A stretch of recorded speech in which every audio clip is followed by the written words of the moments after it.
முருகன் பக்தர்கள் அனைவருக்கும் அன்பு வணக்கங்கள்.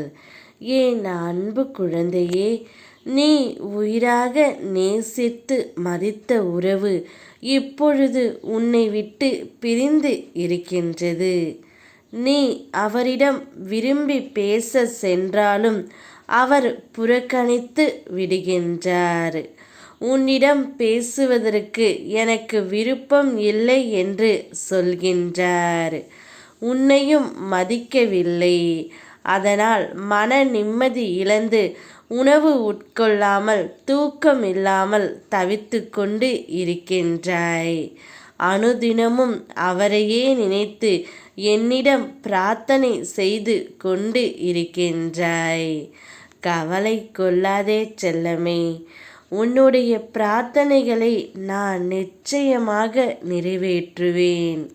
உன்னவருடன் உன்னை கூடிய விரைவில் நான் சேர்த்து வைப்பேன். நீ மட்டும்தான் அவரை நினைத்து கொண்டு இருக்கின்றாய். ஆனால் அவரோ சில உறவுகள் நட்புகள் பேச்சை கேட்டு உன்னை வெறுக்கின்றார்.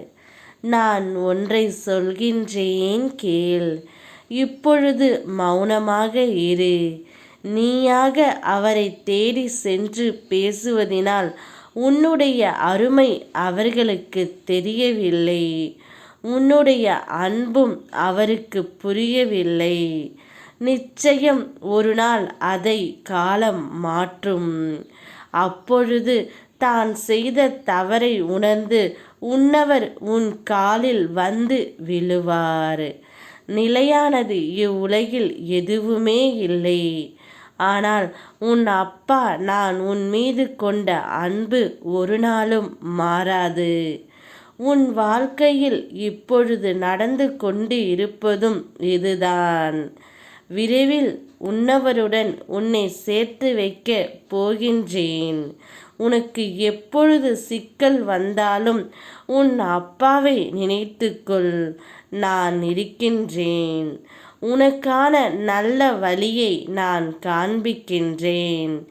எத்தனையோ வேதனைகள், எத்தனையோ துயரங்கள், இவை அனைத்திலிருந்தும் மீண்டு வந்திருக்கின்றாய். உன்னை நான் எப்பொழுதும் கைவிட மாட்டேன் செல்லமே. இனி நடக்கப் போவதை பார்த்து நீ வியக்கப் போகின்றாய். உன் அப்பாவை நம்பிக்கையுடன் பிரார்த்தனை செய். நிச்சயம் உனக்கு நல்லதே நடக்கும். யாம் இருக்க பயமேன். ஓம் முருகா.